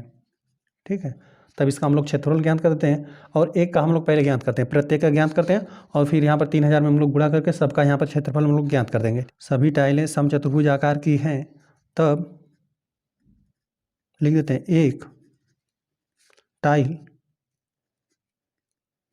का क्षेत्रफल बराबर 1/2 गुणते विकर्णों का गुणनफल, विकर्णों का गुणनफल। ठीक है, यहाँ पर यह हो जाएगा 1/2। यहाँ पे विकर्णों की लंबाई आपको दे देगा, प्रत्येक का यहाँ पर 45 सेंटीमीटर गुणते यहाँ पर 30 सेंटीमीटर। ठीक है, और मात्रक यहाँ पे सेंटीमीटर स्क्वायर हो जाएगा। अब यहाँ पर 30 क्या है, यहाँ पर 2 से भाई थे तो यहाँ पर 15 हो जाएगा, 45 गुणते यहाँ पर 15 हो गया और मात्रक सेंटीमीटर स्क्वायर। चलिए 15 × 5 = 75 होता है, 75 को हमने 5 लिख दिया। अब हासिल 7 बना, यहाँ पे 15 चौका 60, यहाँ पे 67 हो जाएगा। ठीक है, यहाँ पे 15 चौका 60 और 7 जोड़ देंगे 67, इतना मिला यहाँ पे सेंटीमीटर स्क्वायर। तो यहाँ पे तब एक टाइल का क्षेत्रफल ज्ञात हुआ हमें, है ना, लेकिन यहाँ पे टाइलों की संख्या कुल कितना है, 3000 लिख देते हैं। चूँकि भवन के फर्श पर 3000 टाइलें लगी हैं, इसलिए 3000 हो गया टाइलों का क्षेत्रफल बराबर 3000, ठीक है, और गुणते, और प्रत्येक टाइल का क्षेत्रफल हमने ज्ञात किया इतना है सेंटीमीटर स्क्वायर, तो यहाँ पे गुणते 600, यहाँ पे 75, यहाँ पर मात्रक हो ये हो जाएगा सेंटीमीटर स्क्वायर। चलिए गुणा करते हैं, गुणा कर देंगे तो यहाँ पे 3 जीरो तो लगेगा ही, 3 जीरो हो गया, और 3 5 है, यहाँ पे 3 5 15 को 5 हो गया, फिर एक हासिल बना, 3 7 21, 21 में एक जोड़ देंगे हासिल 22 हो जाएगा, 22 को 2 हासिल लगा, यहाँ पे 3 6 का 18, 18 19 20, इतना आपको प्राप्त हुआ सेंटीमीटर स्क्वायर। चूँकि आपको यहाँ पर प्रश्न पूछा हुआ है 4 रुपये प्रति वर्ग मीटर की दर से, तो यहाँ पर हम लोग को इसको भी क्या बदलना पड़ेगा, मीटर स्क्वायर में बदलना पड़ेगा। देखिए एक यहाँ पे लिख देते हैं 100 सेंटीमीटर बराबर 1 मीटर होता है, ठीक है, यहाँ पे 100 सेंटीमीटर में 1 मीटर होता है। यदि यहाँ पर मीटर स्क्वायर करें, मतलब दोनों पक्ष यहाँ पर आपस में बराबर है, 100 सेंटीमीटर बराबर 1 मीटर स्क्वायर होता है, तो यहाँ पे यदि हम लोग दोनों पक्षों का वर्क कर दें ना, इसका भी वर्क कर दें और यहाँ पर भी वर्क कर दें, तो यहाँ पर एक पर आपको कुल कितने जीरो मिलेगा, यहाँ पे 2 2 4, कुल यहाँ पे 4 जीरो हो जाएगा, और यहाँ पे सेंटीमीटर स्क्वायर बराबर यहाँ पे एक का वर्ग एक ही रहेगा, और यहाँ पे मीटर स्क्वायर, ठीक है, यहाँ पर 100 का वर्ग कर दिया तो हमें 10,000 प्राप्त हुआ, इकाई दहाई सैकड़ा हज़ार 10,000 प्राप्त हुआ। यदि हम लोग को यहाँ पे सेंटीमीटर स्क्वायर है ना, यदि हम लोग इसको मीटर स्क्वायर में बदलना चाहते हैं तो हम लोग क्या करना पड़ेगा, सिंपल यहाँ पे 10,000 से हमें भाग देना पड़ेगा, या फिर आप चाहें तो यहाँ पर भी भाग दे सकते थे। यहाँ पर यह भी सेंटीमीटर में था, यह भी सेंटीमीटर में था, तो यहाँ पर भाग देते हैं, तो यहाँ पर 100 से भाग देते हैं, यहाँ पर भी 100 से भाग देते हैं, तब आपको दशमलव बिंदु यहाँ पे जीरो लगाकर यहाँ पे दशमलव बिंदु प्राप्त होता है, ठीक है। तो चाहे तो उस प्रकार से भी कर सकते थे, फिलहाल हम यहीं पर कर देते हैं। यहाँ पर हम लोग क्या करते हैं कि 2 0 5, नहीं 2 0 2 5 है, फिर 3 जीरो है, और यहाँ पर हमने एक पर कुल यहाँ पे 4 जीरो से भाग दे दिया, ठीक है, 10,000 से भाग दे दिया। अब मात्रक क्या बना, मीटर स्क्वायर हो गया मात्रक। चलिए जब भाग देंगे तो यहाँ पे 3 जीरो तो इसी प्रकार समाप्त हो जाएगा, 10 से भाग देंगे 1 जीरो समाप्त, यहाँ पर भी यहाँ पर भी यहाँ पर भी, और यहाँ पे 10 से भाग देंगे दशमलव बिंदु यहाँ पर लग जाएगा, यहाँ पे 202.5 आपको प्राप्त होगा मीटर स्क्वायर। 3000 टाइलों का क्षेत्रफल हमने ज्ञात किया तो 202.5 मीटर स्क्वायर हमें प्राप्त हुआ। और मीटर स्क्वायर में हमने ज्ञात क्यों किया, क्योंकि यहाँ पे जो प्रश्न पूछा था ना कि फर्श पर पालिश कराने का व्यय यहाँ पे 4 रुपये प्रति वर्ग मीटर आ रहा था, इसलिए यहाँ पर भी हमने वर्ग मीटर में बदल लिया, ठीक है, मीटर स्क्वायर में बदल लिया। अब यहाँ पे 4 रुपया इसका खर्च आ रहा है, तो कुल इतना मीटर स्क्वायर है ना, इतना ही क्षेत्रफल पर यहाँ पे पालिश करवाना है, तो यहाँ पर हम लोग सिंपल क्या कर देते हैं, 4 से आपको गुणा करना पड़ेगा। लिखते हैं 4 रुपये प्रति वर्ग मीटर की दर से 202.5 मीटर स्क्वायर इतना क्षेत्रफल पर पॉलिश करवाने का खर्च कह लीजिए या व्यय कह लीजिए, बराबर। तो यहाँ पे सब मीटर स्क्वायर में यहाँ पे 4 रुपया लग रहा है प्रति वर्ग मीटर का, एक वर्ग मीटर का, तो यहाँ पे ऐसे प्रति वर्ग मीटर की संख्या कितना है, 202.5 है। यहाँ पर 4 का गुणा कर दीजिए, तो यहाँ पर रुपये का चिन्ह लिख देते हैं और 4 का गुणा कर देते हैं इस क्षेत्रफल में 202.5। चलिए यहाँ पे 4 5 20 हो जाएगा, 20 को 0 और हासिल 2 बना, यहाँ पे 4 दूना 8 और 2 हासिल जोड़ देंगे तो 10, 10 को फिर यहाँ पर आपको 0, एक हासिल मिला, 2 मतलब 4 का 0 में गुणा कर देंगे 0 मिलेगा, फिर यहाँ पर एक को हमने सिंपल नोट कर दिया, यहाँ पे 4 दूना 8 इतना हो गया, और एक के बाद दशमलव बिंदु है, दशमलव बिंदु को हमने यहाँ पर प्रतिस्थापित कर दिया। अतः करके यहाँ पे नीचे हम लिख देते हैं, अतः फर्श के भवन, अतः यहाँ पर भवन के फर्श लिखना है हमें, अतः भवन के फर्श पर पॉलिश करवाने पर कुल व्यय कितना आएगा, 810 रुपये है, 810 रुपये है, ठीक है। और यही इस प्रश्न का हल है। प्रश्न 8 दिया हुआ है, मोहन एक समलंब के आकार का खेत खरीदना चाहता है। इस खेत की नदी के साथ वाली भुजा सड़क के साथ वाली भुजा के समांतर है। चलिए इसी प्रकार से यहाँ पे समलंब आकार का खेत खरीदना चाहता है मोहन, और यहाँ पे जो सड़क है, यहाँ पे सड़क के साथ जो भी यहाँ पर भुजा लग रहा है समलंब का, और जो यहाँ पे नदी के साथ जो भी भुजा लग रहा है, यहाँ पर ये क्या है, आपस में समांतर है, ये इसके समांतर दे दिए गए, और यहाँ पर दे दिए गए और लंबाई में दोगुनी दिया था। इस खेत की नदी के साथ वाली भुजा सड़क के साथ वाली भुजा के समांतर है और लंबाई में दोगुनी है। तो यहाँ पे सड़क के साथ वाली जो भी भुजा रहेगी ना, यहाँ पे ये जो नदी वाला, पहले आपको नदी दे दिया गया था, है ना, यहाँ पे नदी के साथ वाली भुजा सड़क के साथ वाली से जो भी है ये 2 गुना है। ठीक है, मान लेते हैं हम लोग, इसको मान लेंगे यक्स, तो इसको मान लेंगे 2x। ठीक है, और यहाँ पर ये मीटर में है तो इसको भी हम लोग मीटर में ही मान लेंगे। यहाँ तक हो गया, और लंबाई में 2 गुनी है। यदि इस खेत का क्षेत्रफल आपको दे दिया गया इतना मीटर स्क्वायर है, ठीक है, 10,500 मीटर स्क्वायर है, और 2 समांतर भुजाओं के बीच की लंबवत दूरी आपको दे गया 100 मीटर, मतलब इनके बीच की लंबवत दूरी आपको दे गया 100 मीटर। ठीक है, अब दे दिया गया ना, तो नदी के साथ वाली भुजा की लंबाई ज्ञात कीजिए। तो यहाँ पे इस वाली भुजा की लंबाई आपको ज्ञात करना है ना। अब आपको प्रश्न में पहले दे दिया गया है कि यहाँ पर जो भी मोहन है ना, यहाँ पे समलंब के आकार का खेत खरीदना चाहता है, और यहाँ पे सड़क के साथ इसकी यहाँ पे जो भी लंबाई है, यहाँ पे यह वाली भुजा इस वाली भुजा के आपको समांतर दे दिया गया है, और यहाँ पे इसका यह 2 गुना दे दिया गया था, है ना, कि यहाँ पे सड़क वाली जो भी भुजा है और यहाँ पे जो नदी वाली भुजा है, यह 2 गुना है। ठीक है, इससे 2 गुना है, तो इसको हम लोग x मान लेंगे, इसको 2x।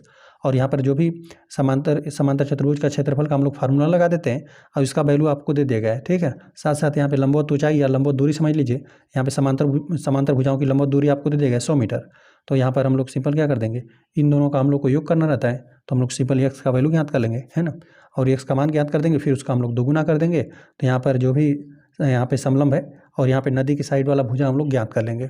लिख देते हैं, माना जो खेत है, खेत जो कि समलंब आकार का है, यहाँ पे लिख देते हैं कोष्टक में, समलंब खेत के सड़क वाली रहेगा, भुजा की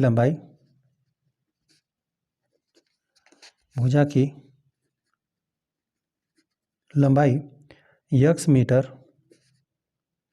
तथा, और प्रश्न में दिया गया था कि जो नदी के साथ भुजा है वह 2 गुना है, इसका जो सड़क के साथ लग रहा था इसका 2 गुना है, तथा यहाँ पे लिख देते हैं नदी वाली भुजा 2x है।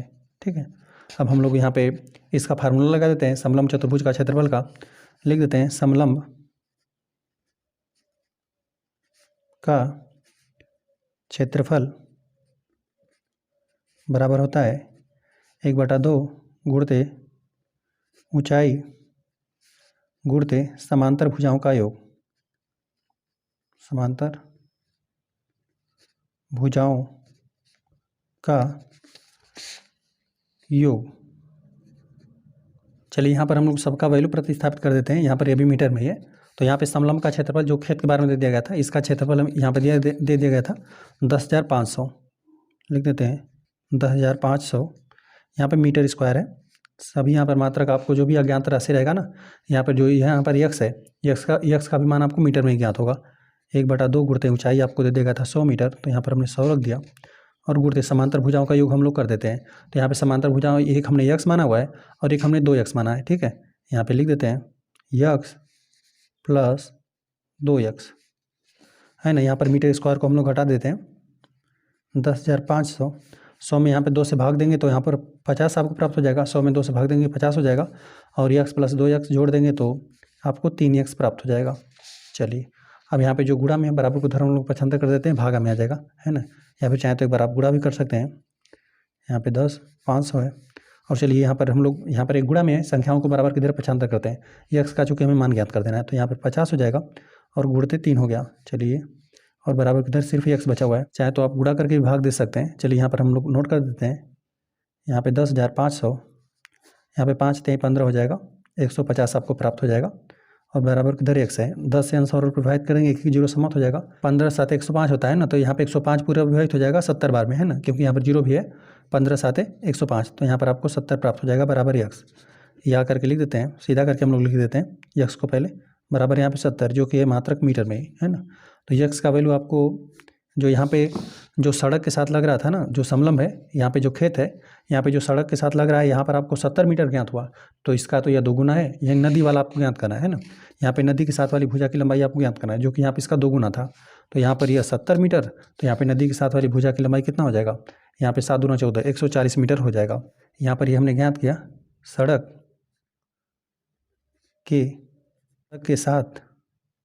के साथ रहेगा वाली भुजा हमने ज्ञात किया तो ज्ञात हुआ 70 मीटर। तब नदी के साथ वाली भुजा इसका दोगुना है। यहाँ पे चाहे तो हम 2x भी लिख सकते हैं, ठीक है। और x का वैल्यू हमने ज्ञात किया ही 70 है, बराबर 2 गुणते 70 गुणा कर देंगे तो 140 ज्ञात हो जाएगा। 7 दूना 40, 140 आपको मिलेगा मीटर, ठीक है। और यही आपको ज्ञात करना था, नदी के साथ वाली भुजा की लंबाई आपको ज्ञात करना था, जो कि हमने ज्ञात किया 140 मीटर ज्ञात हुआ। अतः लिख देते हैं, अतः जो समलंब खेत है, समलंब खेत के नदी के साथ वाली भुजा की लंबाई 140 मीटर है, ठीक है। और यही इस प्रश्न का हल है।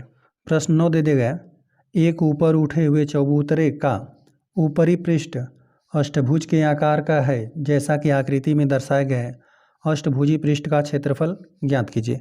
तो यहाँ पे इसी प्रकार से है, जिसमें कुल 8 भुजाएं हैं और यहाँ पर आपको लंबाई दे देगा, यहाँ पर दे देगा 5 मीटर, और यहाँ पर यहाँ से यहाँ तक की लंबाई दे देगा 11 मीटर, और यहाँ पे लंबाई दे देगा 4 मीटर, है ना।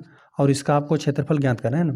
तो इसका तो आप डायरेक्ट क्षेत्रफल इस प्रकार से हम लोग नहीं ज्ञात कर सकते, लेकिन यहाँ पर देखिए, यहाँ पर यह वाली भुजा ना, इसमें क्या रहेगा ना कि यहाँ पर जो यह वाली भुजा है, इस वाली भुजा के समांतर है, यह वाली भुजा इस भुजा के समांतर है। साथ साथ देखिए यहाँ पर इस वाली भुजा को भी हम लोग खींच देते हैं, है ना।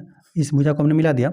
अब देखिए यहाँ पर यह लंबाई 4 मीटर है, यहाँ पर यह भी लंबाई कितना हो जाएगा, यह भी 4 मीटर हो जाएगा। यहाँ पर यह वाली लंबाई भी 4 मीटर रहेगा, ठीक है। यहाँ पे सम्मुख भुजाओं का एक युग्म समांतर हो जाएगा, तो इसको हम लोग क्षेत्रफल ज्ञात कर पाएंगे। एक समलंब हो जाएगा, यह वाली भुजा इस भुजा के समांतर हो जाएगा। और यहाँ पर देखिए यह वाली लंबाई आपको देगा 11 मीटर, और इसमें प्रत्येक भुजा की लंबाई आपको 5 मीटर हो जाएगा, है ना। यहाँ पर ये एक समअष्टभुज आपको दिया है ना, यह लंबाई 5 मीटर, तो ये भी 5 मीटर, और यहाँ पर यह भी 5 मीटर, ठीक है। तो यहाँ पर यह 5 मीटर है, यह आपको 11 मीटर है, और यह 4 मीटर है लंबवत ऊंचाई। तो हम लोग यहाँ पर 1/2 गुणते ऊंचाई और गुणते समांतर जो भी भुजाएं रहेंगी उनका हम लोग योग कर देंगे, ठीक है। यहाँ पर यह 5 मीटर हो जाएगा, 5 मीटर। उसी प्रकार से यहाँ पर भी हो जाएगा, यहाँ पर यह वाली भुजा इस वाली भुजा के समांतर, और यहाँ पर यह भी हो जाएगा 5 मीटर। इसका भी हम लोग क्षेत्रफल ज्ञात कर लेंगे। और यहाँ पर इसको किस प्रकार से ज्ञात करेंगे, ये एक आयत हो जाएगा। यहाँ पर इसका लंबाई हो जाएगा 11 मीटर और चौड़ाई हो जाएगा 5 मीटर। 11 का हम लोग 5 में गुणा करके इसका क्षेत्रफल ज्ञात कर पाएंगे। आकृति कुछ इसी प्रकार से आपको दे देगा। यहाँ पर यह 4 मीटर दे देगा लंबाई, और यहाँ पर यह 11 मीटर है, ठीक है। यहाँ से यहाँ तक ये पूरी दूरी, ठीक है। और यहाँ पर यह दे देगा आपको 5 मीटर, यहाँ से इतनी लंबाई, है ना। यहाँ पे प्रत्येक भुजा का यहाँ पर यह भी 5 मीटर हो जाएगा, और यहाँ पर भी ये भी हो जाएगा 4 मीटर, और यहाँ पर यह वाली भुजा भी हो जाएगा 5 मीटर, है ना। और यहाँ पर सब ये लंबवत दूरी है, ठीक है। यहाँ पर ये प्रत्येक यहाँ पे 90 अंश का कोण है, यहाँ पर भी 90 अंश का कोण हो जाएगा। हमने इसी के सापेक्ष इस प्रकार से यहाँ पर भी बना दिया है ना। यहाँ पर अज्ञात था तो इसको भी हमने बना दिया। यहाँ पर एक आयत हो गया, यहाँ पर एक ही हो गया समलंब, यहाँ पर भी एक समलंब है जो कि आपस में बराबर ही रहेगा, और यहाँ पर एक आयत है। तो चलिए यहाँ पर प्रत्येक चलिए नामकरण करना है, तो इस प्रकार से कर देते हैं ABCD, फिर EF G H। यहाँ पर हमने सबका नामकरण कर दिया। लिखते हैं अष्टभुज का क्षेत्रफल, अष्टभुज का क्षेत्रफल हम लोग किस प्रकार से ज्ञात करेंगे, लिख देते हैं इस समलंब का क्षेत्रफल लिख देते हैं। चलिए F से शुरू कर सकते हैं या फिर D से शुरू कर देते हैं। DEFG समलंब का क्षेत्रफल, ठीक है, प्लस यहाँ पर जो आयत बन रहा है ना, यहाँ पे CD, यहाँ पे GH, CDGH आयत, यहाँ से लिखते हैं का क्षेत्रफल प्लस यहाँ पर ये जो बन रहा है, यहाँ पे चलिए ABCH लिख देते हैं। यहाँ पे ABCH समलंब का क्षेत्रफल। तो यहाँ पर चलिए प्रत्येक का हम लोग क्षेत्रफल ज्ञात करते हैं, लिख देते हैं। यहाँ पे इसका पहले हम लोग क्षेत्रफल ज्ञात कर देते हैं। DEFG समलंब का क्षेत्रफल बराबर ये हो जाएगा 1/2 गुणते ऊंचाई, ऊंचाई रहेगा, ऊंचाई गुणते समांतर भुजाओं का योग,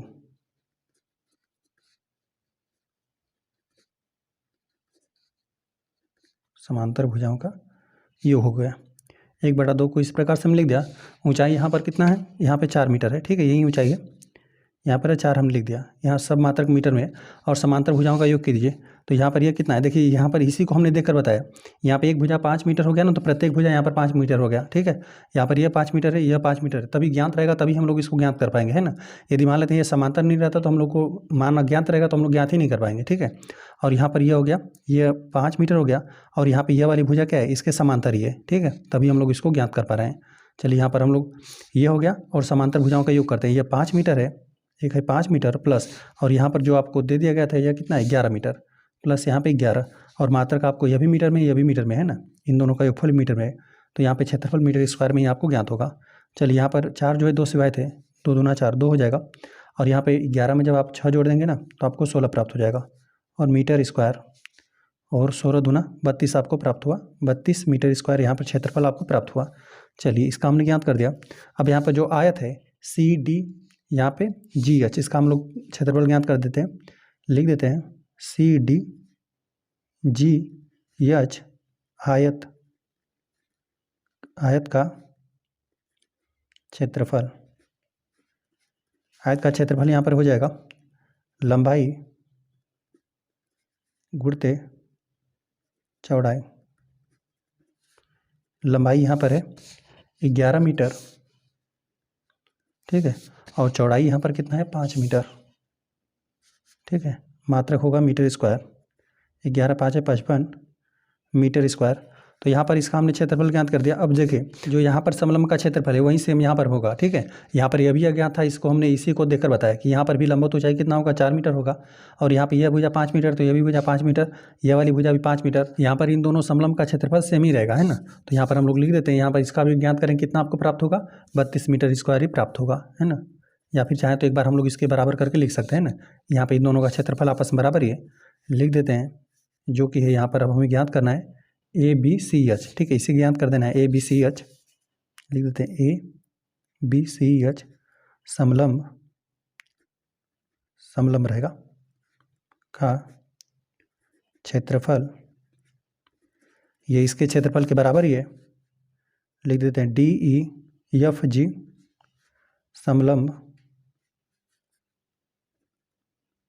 का क्षेत्रफल, ठीक है, जिसका हमने ज्ञात किया 32 मीटर स्क्वायर हमें प्राप्त हुआ था। आप चाहें तो इसको लिख कर ज्ञात भी कर सकते हैं, ठीक है। आप फिर यहाँ पे फार्मूले को लिखेंगे, और फिर यहाँ पे प्रत्येक का मान, यहाँ पे ऊंचाई हो जाएगा, यहाँ पर भी 4 मीटर, और यहाँ पे समांतर भुजाओं को जोड़ेंगे तो यह भी 11 मीटर ही है, ठीक है। यह वाली लंबाई कितना है, 11 मीटर है, और ये वाला 5 मीटर है, फिर जोड़कर हल करेंगे तो आपको 32 मीटर स्क्वायर ही प्राप्त होगा। तो इस प्रकार से यहाँ पर हमने इसका भी क्षेत्रफल ज्ञात कर दिया, जो कि 32 मीटर स्क्वायर प्राप्त हुआ, और यहाँ पे इसका क्षेत्रफल हमने ज्ञात किया आयत का, तो यहाँ पे 55 मीटर स्क्वायर प्राप्त हुआ, और यहाँ पर भी आपको 32 मीटर स्क्वायर प्राप्त हुआ। इन तीनों का हम लोग क्षेत्रफल जोड़ देंगे तो यहाँ पर जो अष्टभुज है पृष्ठ, ठीक है, यहाँ पे अष्टभुजी पृष्ठ का हम लोग क्षेत्रफल ज्ञात कर पाएंगे। यहाँ पर तीनों का क्षेत्रफल हम लोग जोड़ते हैं, लिख देते हैं, अतः अष्टभुजी पृष्ठ का क्षेत्रफल, ठीक है।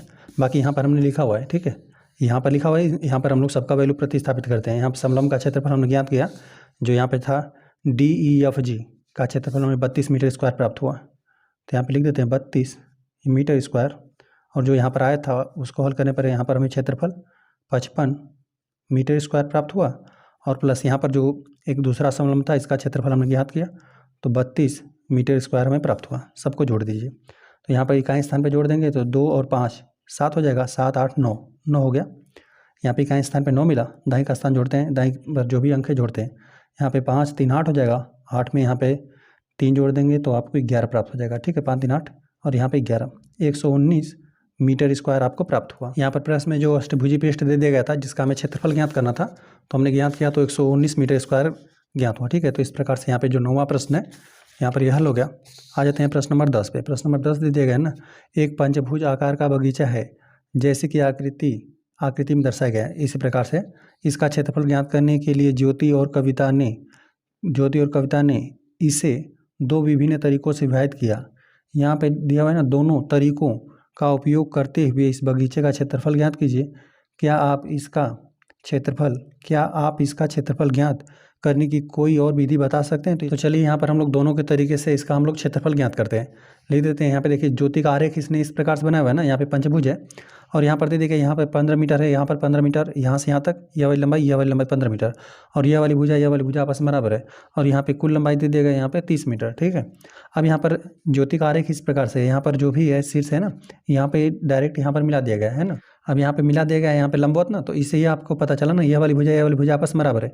ये यहाँ पर मिला रहा है ना, जो ज्योति में यहाँ पर मिला रही है ना, तो यहाँ पे दो समलंब बन रहा है। ठीक है, यहाँ पर यह वाली भुजा इस वाली भुजा के समांतर हो जाएगा। देखिए यहाँ पे यह वाली भुजा इस वाली भुजा के समांतर और यह वाली भुजा इस वाली भुजा के समांतर। यहाँ पर लंबवत ऊंचाई आपको ज्ञात हो जाएगा। यहाँ पर 15 मीटर क्या करना पड़ेगा, आधा कर देंगे तो आपको लंबवत ऊंचाई ज्ञात हो जाएगा। ठीक है, यहाँ से यहाँ तक की लंबाई है ना, देखिए यहाँ से यहाँ तक आपको दे देगा 15 मीटर, तो यहाँ पर क्या हो जाएगा, सिंपल 7.5 मीटर हो जाएगा, है ना।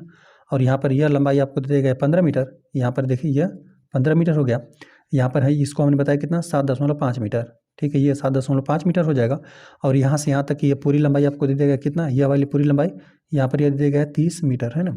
और यही है, यदि किसी समलंब का हमें क्षेत्रफल ज्ञात करना रहता है तो यहाँ पे 1/2 ऊंचाई ज्ञात होना चाहिए। यहाँ पर ये ऊंचाई ज्ञात हो जाएगा जो कि 7.5 मीटर है और साथ साथ जो भी समांतर भुजाएं हैं उनका योग करना रहता है। समांतर भुजाओं की लंबाई यहाँ पर एक 15 मीटर है और एक यहाँ पे 30 मीटर, इनका हम लोग योग कर देंगे। ठीक है, और इनकी संख्या 2 है तो हम लोग यहाँ पे 2 का गुणा कर देंगे क्योंकि दोनों आपस में बराबर ही है। ठीक है, यहाँ पर यह वाली भुजा भी, इस भुजा की भी लंबाई 15 मीटर है और यहाँ पर यह भी 7.5 मीटर है और यहाँ पर यह वाली लंबाई भी 30 मीटर है। ठीक है, चलिए यदि हम नामकरण करना रहे तो नामकरण कर देते हैं। यहाँ पे नामकरण कर देते हैं A, B, C, D और E।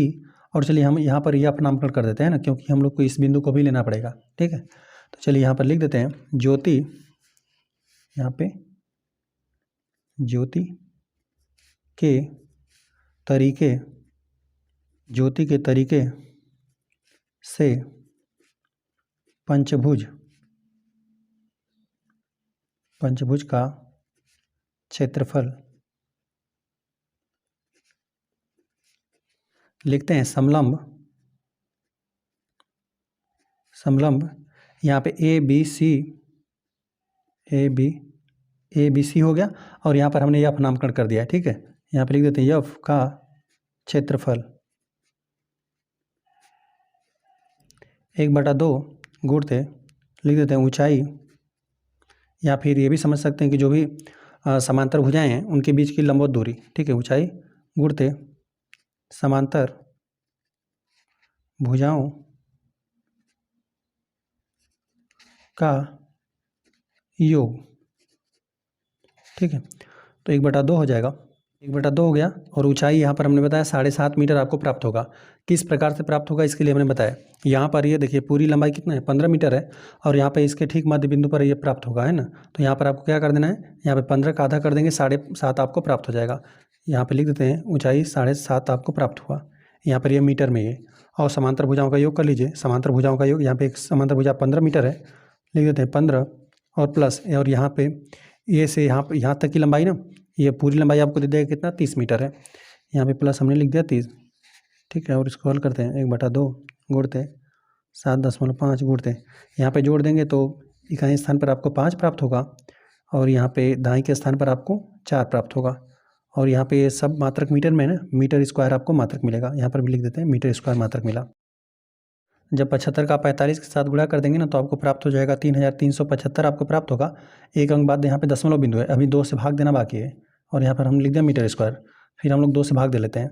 यहाँ पे 2 एकम 2 हो जाएगा, 1 और 3 13 हो गया, 2 6 का 12, फिर 1 बचा, 1 और 7 17, 2 8 16, 2 8 16 हो गया। अब यहाँ पे 17 में 16 घटा देंगे, 1 बचेगा, 1 और 5 15 हो गया। ठीक है, दशमलव बिंदु हम लोग लगा देते हैं, 15 हो गया। अब फिर 2 7 14, 2 7 14 हो गया, फिर यहाँ पे दशमलव तो लग गया है, एक जीरो लगा दीजिए। ठीक है, 1 और 0 हो जाएगा, 10, 2 5 10, आपको इतना ही प्राप्त हुआ मीटर स्क्वायर। ठीक है, समलंब का क्षेत्रफल हमने ज्ञात किया तो यह मिला, है ना। लेकिन हमें 2 समलंब का ज्ञात करना है ना, तथा लिख देते हैं इसका भी यही हो जाएगा, इतना ही क्षेत्रफल ज्ञात करेंगे तो इसका भी प्राप्त हो जाएगा। यहाँ पर AEDF लिख देते हैं, तथा समलंब ए, और कौन सा बिंदु हमने बनाया है, AEDF का क्षेत्रफल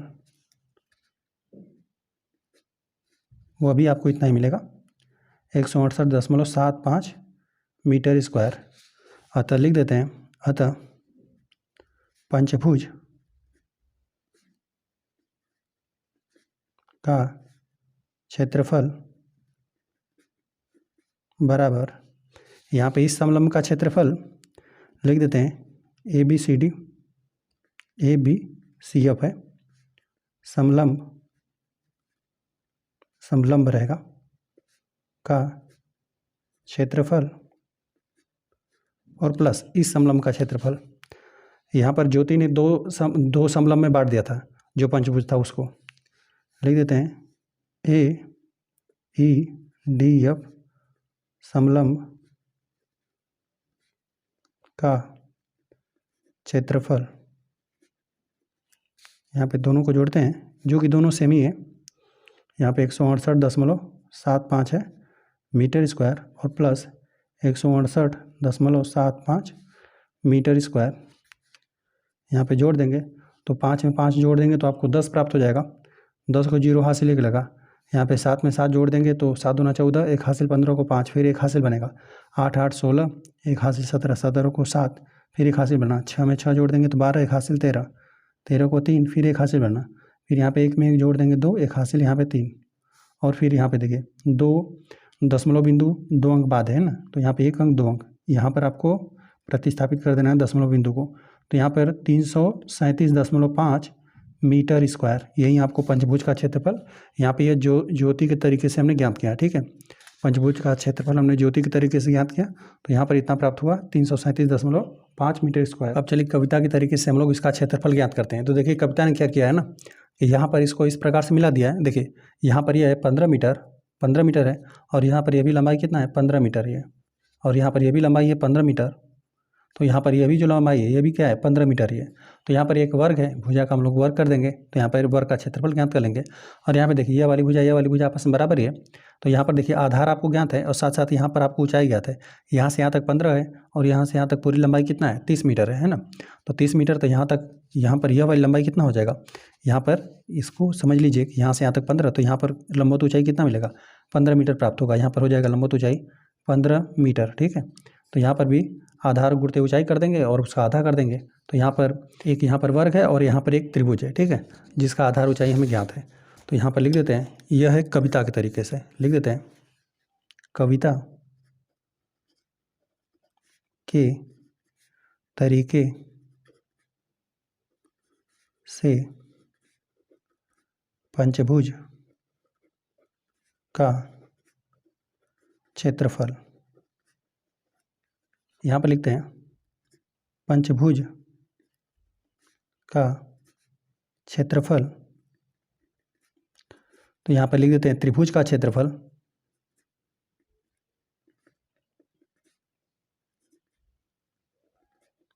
और प्लस यहाँ पे वर्ग का क्षेत्रफल। तो त्रिभुज है, त्रिभुज के बारे में मैंने बताया। यहाँ पे इसका पहले एक बार फार्मूला को लिखते हैं, 1/2 गुणते आधार गुणते ऊंचाई हो जाएगा, प्लस वर्ग का क्षेत्रफल होता है सिंपल भुजा का स्क्वायर, भुजा का वर्ग करना रहता है। 1/2 गुणते आधार यहाँ पर कितना है 15 मीटर है, तो यहाँ पर हमने सिंपल 15 प्रतिस्थापित कर दिया, और ऊंचाई भी कितना है 15, तो हम लोगों ने यहाँ पर 15 प्रतिस्थापित कर दिया, प्लस यहाँ पर भुजा का वर्ग। तो यहाँ पर भुजा की लंबाई कितना है, यहाँ पर प्रत्येक भुजा कितना है 15 मीटर है। वर्ग में क्या रहता है, 4 भुजाएं आपस में बराबर रहती हैं, यहाँ पर 15 है, तो हम लोग लिख देते हैं 15 का यहाँ पे वर्ग। चलिए जब यहाँ पे 15 के 15 में आप गुणा कर देंगे ना तो 225 आपको प्राप्त हो जाएगा, 225 आपको प्राप्त हो जाएगा। अभी 2 से भाग देना है बाकी है, और 15 में गुणा कर देंगे, फिर आपको 225 प्राप्त हो जाएगा। और मात्रक यहाँ पर लिख देते हैं सिंपल, आपको यहाँ पे इस पूरे क्षेत्रफल का मात्रक आपको मीटर स्क्वायर ही प्राप्त होगा, यहाँ पर भी मीटर स्क्वायर ही आपको मिलेगा। चलिए यहाँ पर हम लोग 2 से भाग दे लेते हैं, 2 एकम 2, 2 एकम 2, यहाँ पे 2 दूना 4 है ना, यहाँ पे 2 दूना 4, और फिर दशमलव बिंदु को लगा देते हैं। यहाँ पे 5 में 4 घटा देंगे, एक बचेगा, एक और यहाँ पे दशमलव बिंदु लगाने के कारण 0 बढ़ा सकते हैं, 2 5 10 और प्लस 225 मीटर स्क्वायर। चलिए जोड़ दीजिए, यहाँ पर दशमलव बिंदु के बाद यहाँ पर 5 तो रहेगा ही, यहाँ पर ये पूर्ण है, पूर्ण के साथ इसको जोड़ेंगे, यहाँ पे 5 2 7 हो जाएगा, यहाँ पे 2 में 1 जोड़ देंगे 3, और 2 में 1 जोड़ देंगे तो आपको 3 प्राप्त हो जाएगा। इतना मीटर स्क्वायर। ठीक है, दोनों प्रकार से आपको क्षेत्रफल तो पंचभुज का सेम ही मिला। यहाँ पे 337.5 और यहाँ पर भी 337.5 मीटर स्क्वायर, दोनों प्रकार से आपको सेम ही प्राप्त होगा। प्रश्न में आगे दिया था ना, क्या आप इसका क्षेत्रफल ज्ञात करने की कोई और विधि बता सकते हैं? तो यहाँ पर देखिए आकृति पंचभुज तो नहीं था, यहाँ पे ज्योति ने क्या किया था, 2 समलंब बांट दिया था आकृति को और इसका क्षेत्रफल ज्ञात कर लिया था। और यहाँ पे कविता ने क्या किया था कि यहाँ पर एक त्रिभुज बांट दिया था और एक यहाँ पे वर्ग बांट कर इसका क्षेत्रफल ज्ञात किया था। तो हाँ, हालांकि यहाँ पे 2 से अधिक तो कोई और नहीं विधि हो सकता, यहाँ पे कोई और आकृति में हम लोग इसको नहीं बांट कर हल कर सकते। यहाँ पर यही 2 तरीके हो सकते हैं, यहाँ पे 2 समलंब में बांट कर और यहाँ पर एक त्रिभुज में बांट कर, एक वर्ग में बांट कर। ठीक है, और यहाँ पर कोई हम लोग और आकृति नहीं बना सकते। प्रश्न नंबर 11 दे दिया गया है, संलग्न पिक्चर फ्रेम के आरेख की बाहरी एवं अंतःविमाएँ क्रमशः 24 सेंटीमीटर गुणित 28 सेंटीमीटर एवं 16 सेंटीमीटर गुणित 24 सेंटीमीटर हैं। यदि फ्रेम के प्रत्येक खंड की चौड़ाई समान है तो प्रत्येक खंड का क्षेत्रफल ज्ञात कीजिए। तो इस प्रकार से आपको दे देगा, यहाँ पर फ्रेम का यहाँ पे अंतःविमाएँ दे देगा, यहाँ पे लंबाई है, यहाँ पर लंबाई है यहाँ पे 20 सेंटीमीटर, चौड़ाई दे देगा है, चौड़ाई यहाँ पे 16 सेंटीमीटर। चलिए यहाँ पर आपको दे देगा जो बाहरी विमाएँ हैं, यहाँ पर आपको दे देगा 28 सेंटीमीटर और यहाँ पर दिया हुआ है 24 सेंटीमीटर। ठीक है, तो यहाँ पर प्रत्येक खंड की चौड़ाई समान है तो प्रत्येक खंड का क्षेत्रफल ज्ञात कीजिए। यहाँ पर आपको प्रत्येक खंड का क्षेत्रफल ज्ञात करना है। तो यहाँ पर देखिए, यहाँ पर जो अंतःविमाएँ हैं और यहाँ पर जो बाहरी विमाएँ हैं, इनके बीच में कुल कितने खंड बन रहे हैं? तो यहाँ पे 1 2 3 4, कुल 4 खंड आपको प्राप्त हो रहा है। तो यहाँ पर ये प्रत्येक एक समलंब ही रहेगा। ठीक है, यहाँ पर यह वाली भुजा इसके समांतर है। ठीक है, क्योंकि आपको दे देगा है ना कि प्रत्येक खंड की चौड़ाई समान है, मतलब यहाँ पर यह वाली लंबाई, यहाँ पर यह वाली लंबाई आपस में बराबर, यह वाली लंबाई इसके बराबर है, यहाँ पे सम्मुख लंबाइयाँ बराबर हैं, आपस में समांतर भी है। ठीक है, तो यहाँ पे यह वाला भुजा इस वाले भुजा के समांतर हो जाएगा, यह वाली भुजा इसके समांतर, और साथ साथ यहाँ पे देखिए इस वाली भुजा का लंबाई आपको दे दिया गया है और यहाँ पे यह वाली भुजा की लंबाई भी क्या है, यहाँ पर देखिए यहाँ से यहाँ तक की दूरी आपको दे देगा 20 सेंटीमीटर और यहाँ पर पूरी लंबाई आपको दे देगा 28 सेंटीमीटर। 20 में से आप 28 घटा देंगे, है ना, यहाँ पर यह 20 सेंटीमीटर है और यह 28 सेंटीमीटर है, तो घटा देंगे तो आपको प्राप्त कितना हो जाएगा, 8 सेंटीमीटर प्राप्त होगा। तो 4 सेंटीमीटर यह हो गया, 4 सेंटीमीटर और 4 सेंटीमीटर आपका यह हो गया। ठीक है, और 20 सेंटीमीटर यह है ना, 20 4 24, यहाँ पे 4 28 हो जाएगा। यहाँ पे लंबवत ऊंचाई की बात करेंगे तब। अब यहाँ से यहाँ तक आपको दे देगा ना 24 सेंटीमीटर और यहाँ पर आपको दे देगा 16 सेंटीमीटर। ठीक है, 24 सेंटीमीटर में 16 सेंटीमीटर घटाएंगे तभी भी आपको 8 सेंटीमीटर प्राप्त होगा। तो 4 सेंटीमीटर यहाँ पर भी हो जाएगा और यहाँ पर भी ये हो जाएगा 4 सेंटीमीटर।